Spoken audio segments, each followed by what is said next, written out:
Hello friends, कैसे हैं आप लोग। उम्मीद करता हूँ आप सब बढ़िया होंगे और आपकी तैयारी बढ़िया चल रही होगी। देखिए, आपको पता है कि अभी 2-3 दिन पहले ईएसबी ने अपना नया कैलेंडर जारी किया है और मतलब नया केवल इस मामले में है कि उसमें जो वर्ष 2024 था उसकी बजाय वर्ष 2025 कर दिया गया। बाकी वो कैलेंडर पहले वाला ही है। 2025 में हमें पता था, 2024 में हमें लग रहा था और कैलेंडर का तो पता ही था, ये लग रहा था कि शायद कुछ परीक्षाएं हो जाएं, लेकिन कुछ भी नहीं हो पाया। तो उसी कैलेंडर को ज्यों का त्यों 2025 के लिए रख दिया गया है। इसमें विरोधाभास क्या है, इस पे बात करेंगे। सबसे पहला और सबसे बड़ा विरोधाभास ये है कि माननीय मुख्यमंत्री जी ने कहा था कि अगले 5 सालों में हम 2.5 लाख पदों पे भर्ती करेंगे, ठीक है, यानी 50,000 पर प्रति वर्ष के हिसाब से। और अभी थोड़ा सा और बताऊंगा, पहले आप ये जितना इन्हें कैलेंडर में पद बताए हैं वो 15,031 पद हो रहे हैं। एक आध दो एग्जाम ऐसे जिनके अभी पद संख्या निर्धारित नहीं है। कितना होगा, अधिक से अधिक 2-3 हज़ार होगा। ये 16-17,000 18,000 हो पाएगा, इससे ज़्यादा तो नहीं हो पाएगा, ठीक है। सबसे बड़ा विरोधाभास ये है कि ये 50,000 पद नहीं है। अच्छा, इन्होंने कुछ एमपीपीएससी के भी पद शामिल किए होंगे, तो एमपीपीएससी एक साल में ज़्यादा से ज़्यादा 1 से 2,000 पदों पे सारे जितने भी एग्ज़ाम होते हैं वो सब मिला लिए जाए तो ज़्यादा से ज़्यादा 2,000 एमपीपीएससी के पद होंगे जिनमें वो भर्ती करता है। यानी ये मामला आंकड़ा 20,000 पहुँच गया, ठीक है, तब भी 30 कम हो रहा है। और सबसे महत्वपूर्ण बात यही कि ये जो 5 सालों के लिए टारगेट रखा गया था, ये 2024, 25, 26, 27 और 28 के लिए रखा गया था। 2028 का जो विधानसभा चुनाव होने वाला है उसके पहले तक इन्हें 2.5 लाख पदों पे भर्ती करनी थी। यानी 2024 के 50,000 और 2025 के 50,000, यानी टोटल 1 लाख होने चाहिए थे, ठीक है। तो अब देखते हैं क्या होने वाला है, बट होना तो 1 लाख चाहिए था। देखिए, जो एग्ज़ाम है, आपने कैलेंडर आई होप कि आपने देख लिया होगा, मुझे स्क्रीन में दिखाने की ज़रूरत नहीं है। मैं मोटे मोटे एग्ज़ाम बता देता हूँ। ग्रुप 4 का है, एक ग्रुप 5 है, ठीक है। ग्रुप 5, ग्रुप 4, वर्ग 2 और वर्ग 3 के एग्ज़ाम होने वाले हैं। ग्रुप 2 सब ग्रुप 4, जिसमें कि उम्मीद है कि अब चूंकि इन्हें पद इसके टोटल 631 दे रखे हैं, इसलिए अभी इस पे बात करूंगा। मैंने पिछले एक वीडियो में बताया था कि पटवारी के भी पद आ सकते हैं, लेकिन अब देखते हैं इसमें क्या होगा।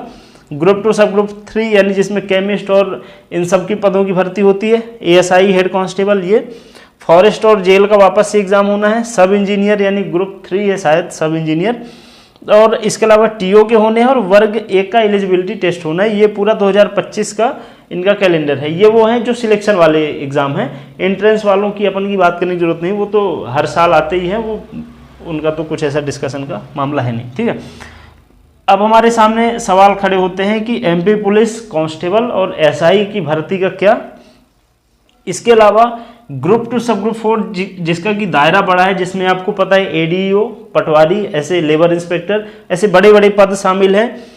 इसमें क्या होने वाला है, बाकी तो, और एक है ग्रुप 4 का, ठीक है। बाकी तो फिर ये जैसे फॉरेस्ट और जेल वाला भी, माफ कीजिएगा, ये 4 एग्जाम ऐसे हैं जिनमें कि हमें कुछ संभावनाएं नजर आ रही हैं।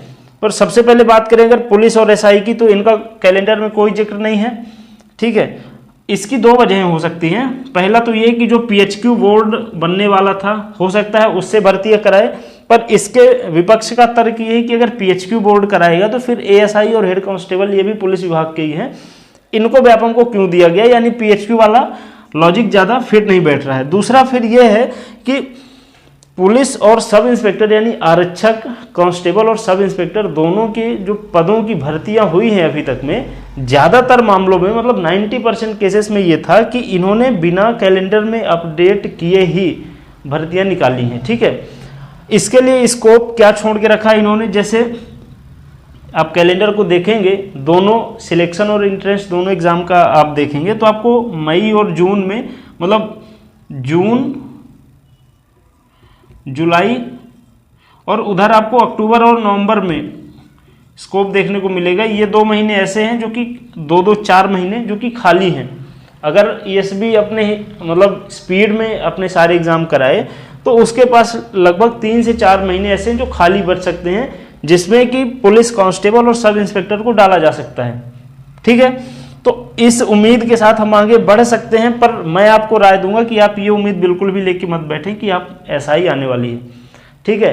ये आपके लिए कम, मेरे लिए ज़्यादा है। मैं एसआई का अच्छा कैंडिडेट रहा हूँ, मौका एक भी बार देने को नहीं मिला, तो अपन इस भरोसे नहीं रह सकते कि एसआई आएगी तब देखा जाएगा, ठीक है। हम अपने लिए अल्टरनेटिव देखेंगे।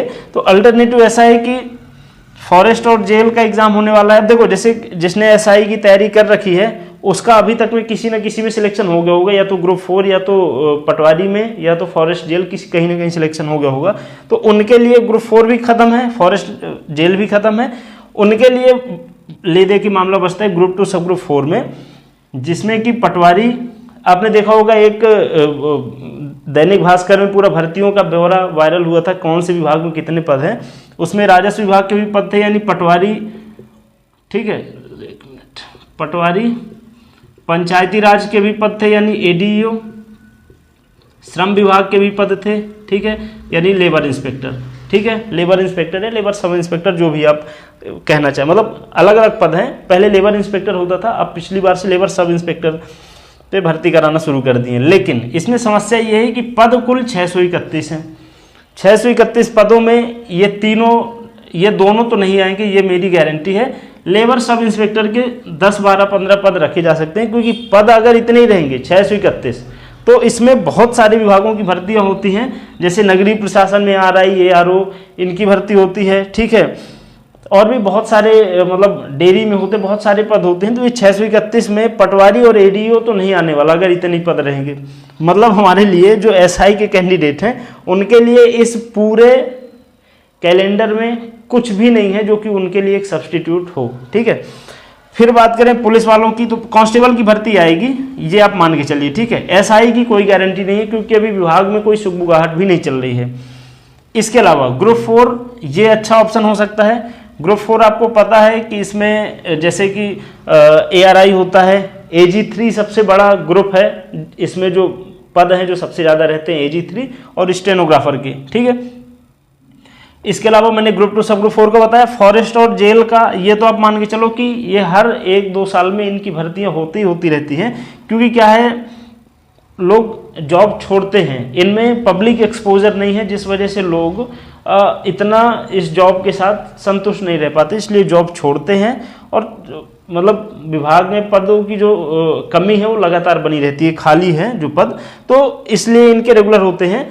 तो मेरे कहने का मतलब ये है कि ईएसबी ने कैलेंडर तो दे दिया, लेकिन मुझे मेरे हिसाब से ये भी एक लॉलीपॉप जैसा ही है, क्योंकि टोटल 15,031 पदों का कैलेंडर दिया है, घोषणा 50,000 पदों के लिए की गई थी। इसके अलावा भी जिनका सबसे ज़्यादा बेसब्री से इंतजार है जिस पद का, उसके बारे में कोई जानकारी नहीं दी गई है। आपने ये देखा सब इंजीनियर टीओ वर्ग की एलिजिबिलिटी टेस्ट, ये सारे भी होने वाले हैं, होंगे, अच्छी बात है। टीओ लगातार भर्तियां करा रहे हैं। एक टाइम पे टीओ के लिए ऐसा था जैसा आज एसआई के लिए कभी भर्ती नहीं आ रही थी, तो ठीक है। पर मैं आपसे यही कहूँगा कि आप प्रिपरेशन करते रहिए, क्योंकि देखो हो सकता है इनमें पदों की संख्या बढ़ भी जाए, कोई एक आध दो नए एग्जाम ऐड भी हो जाएं, क्योंकि एग्ज़ाम होंगे, कोई ना कोई वैकेंसी तो आएगी ही, और जो मिले वही सही, ठीक है।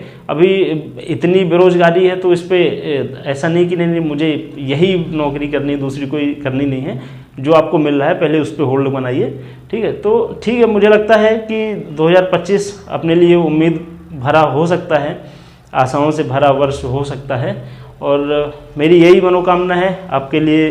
प्रार्थना यही है कि आप सबका 2025 में सिलेक्शन हो जाए, ठीक है। तो जो भी कैंडिडेट नए हैं चैनल को सब्सक्राइब कर लीजिएगा। मैं अब जैसे 2025 एग्ज़ाम लगातार होने वाले हैं, तो मैं एग्ज़ाम की स्ट्रेटेजी को लेके सब्जेक्ट वाइज आपकी क्या कमांड होनी चाहिए, इन सब पे वीडियो बनाऊंगा। मुझे नहीं लगता मुझे अपना परिचय देना चाहिए, क्योंकि उसमें एक अहंकार वाला भाव महसूस हुआ करता है। बस मैं आपको छोटा सा अपना परिचय दे दूं कि मैंने व्यापम के बहुत सारे एग्जाम क्वालिफाई किए हुए हैं, तो मुझे व्यापम की लगभग वो जो गले की नस होती है वो पता है मुझे कि कैसे इसको कंट्रोल में करना है। वही सब मैं आपके साथ शेयर करूंगा, इसलिए चैनल पे जुड़ जाइए, ठीक है। तो उम्मीद करता हूँ वीडियो अच्छा लगा होगा, ठीक है। अपना ख्याल रखिए, मिलते हैं अगले वीडियो में, नमस्कार।